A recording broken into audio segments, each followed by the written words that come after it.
The Bible reading for today's Gospel is Mark 14th chapter 12 to 26 verses.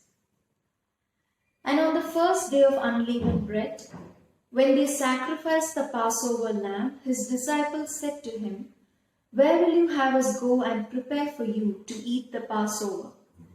And he sent two of his disciples and said to them, "Go into the city, and a man carrying a jar of water will meet you. Follow him. And wherever he enters, say to the master of the house, 'The teacher says, where is my guest room where I may eat the Passover with my disciples?' And he will show you a large upper room furnished and ready. There prepare for us." And the disciples set out and went to the city and found it just as he had told them, and they prepared the Passover. So here, Jesus wanted to have a fellowship with his disciples, with his chosen 12. He wanted to spend some time with them, to feel the togetherness. He wanted to have the Last Supper with his disciples because he knew that he won't be able to spend time with them again. He knew he was going to be betrayed. He knew he was going to be crucified. So the disciples, they didn't know why Jesus had asked them to prepare a room. But then Jesus had his plans, his own plans.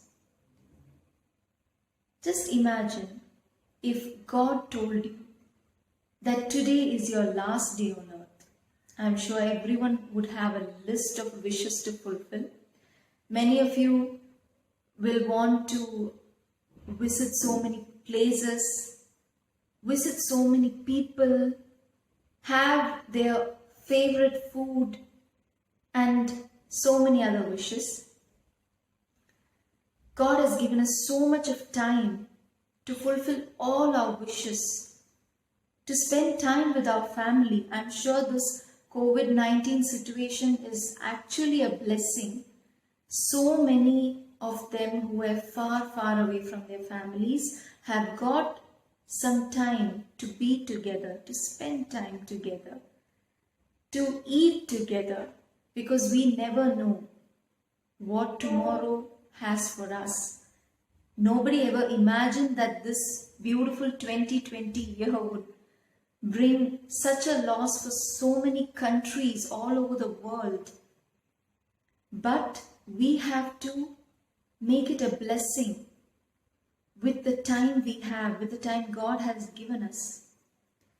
I remember my grandpa and grandma, when they were on this earth, they wanted me to spend time with them, to have a meal with them at the table. It may be lunch, supper, anything. The whole family together at the table, the happiness, the warmth, they really yearned for it. But we as teens, we always love to watch TV and eat food, which I regret a lot now, because whenever I visit my home and I sit at the dining table, the emptiness, that makes me regret a lot. Because when God gave me the time, I didn't use it well. But now, when I regret, they are not with us anymore. So God used his time to be together with his loved ones. Use your time well when God has given you that. We'll continue with the verses. And when it was evening, he came with the 12, and as they were reclining at table and eating, Jesus said, "Truly I say to you, one of you will betray me, one who is eating with me." They began to be sorrowful and to say to him one after another, "Is it I?" He said to them, "It is one of the 12, one who is dipping bread into the dish with me. For the Son of Man goes as it is written of him, but woe to that man by whom the Son of Man is betrayed. It would have been better for that man if he had not been born." Here, Jesus talks about betrayal. Jesus knew before that he is going to be betrayed by one of his chosen. by one of his loved disciples, Judas. He never knew that God already knew that he was the one who was going to betray the chosen one. But anyway, God loved Judas. He washed his feet. He could have shown him to the other disciples and told them, "He is going to betray me today. Please save me." He could have done that. But he was the one who would fulfill God's plan. Judas was in God's plan for Lord's crucifixion. If Judas was not there to betray him, then Lord would not have been crucified. And who would have saved us? God's plan was to send his Son to earth to save us, the sinners. In our life, we get to meet so many people from our childhood till we die. But everyone are meant to cross our life just as God has planned for us.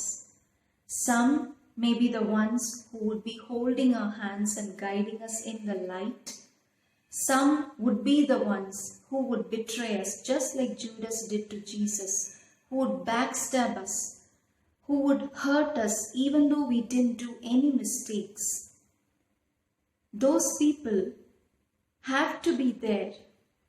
Only then we become stronger. We understand, we learn whom to trust, whom to avoid, whom to pray for. There are some people for whom, even if we pray,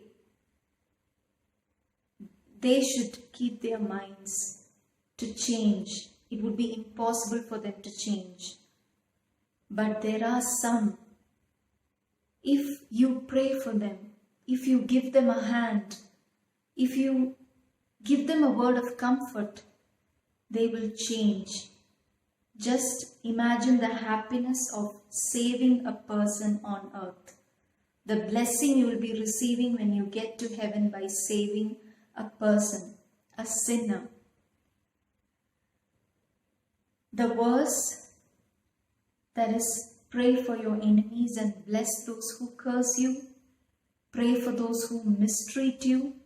It's very true, because it will save the one for whom we are praying, and also it will save us from all the negativities, the hatred, the ego, the jealousy. It will make us find peace. It will free us from all sin. When we pray to God for the person to change, for the person to find God, to find the true love, the true happiness on earth. God teaches us with these verses to just forgive them in advance, even if Satan tries to tell you, take revenge on him, which most of the people in this new generation are doing. That is not the way. Prayer can change anything. If God is for us, who can be against us? God can change any situation, and prayer will change everything. Lastly, and as they were eating, he took bread and after blessing it, broke it and gave it to them and said, "Take, this is my body." And he took a cup, and when he had given thanks, he gave it to them, and they all drank of it. And he said to them, "This is my blood of the covenant, which is poured out for many. Truly I say to you, I will not drink again of the fruit of the vine until that day when I drink it new in the kingdom of God." And when they had sung a hymn, they went out to the Mount of Olives. Here God represents the bread and wine as his body and blood. This is done in remembrance that Christ died for our sins. I remember my friends, non-Christians, they had always wanted to come to church just to taste the wine, and they would make fun of me. You get to have so much of wine at church. I used to get confused because we as Christians should know the real meaning of having the body and blood of Christ. It is not just something we get to eat in the church. It is not just for enjoyment. Whenever we get to the church before having the Holy Communion, we confess and repent our sins from the heart. It is not just like an order that is to be followed every Sunday. We have to feel it. We have to confess and repent our sins to the Lord. And when we go to the altar, kneel down and have the bread and the wine, we have to remember that Christ died for our sins. Christ was crucified for our sins. We are saved. God is giving us a chance to become a new person, to save others. We have to first understand, because so many of the Christians whom I know are not yet saved. They just go to church. They boast that they know God, but I'm sure they would have never felt God inside their heart. Only when we feel Him, we will understand the true meaning of the Holy Communion. If we see others trotting down to the wrong path, we can save him. We can tell him to confess and repent the sins. We have to remind others that Christ has died. We need not destroy ourselves by thinking of the past mistakes or sins we have done, because God has given a chance to live again, to trust in Him that He will do everything we want in our life as His children. But we as His children have to represent Him in whatever we do. We should be Christ-like. When others see you, they should be able to say, she or he is definitely a God's child. And that is what God wanted. That is why He sent His own Son to this earth. It is not meant that we can sin and have the Holy Communion and again sin, thinking that we can have the Holy Communion and purify ourselves. No, that is not the thing. We have to change. We have to try to change. God has given us a lot of time. I know this COVID situation is a very difficult times for so many of them, financially and health-wise. But God is there for us. Just trust in Him. He will heal the world completely and we'll be back. But when we are back into the busy lives again, please don't forget the meaning of togetherness. Please don't go back to your old busy lives where you forget everyone and just live your life. May the happiness and peace of Christ Jesus be upon you all. Amen.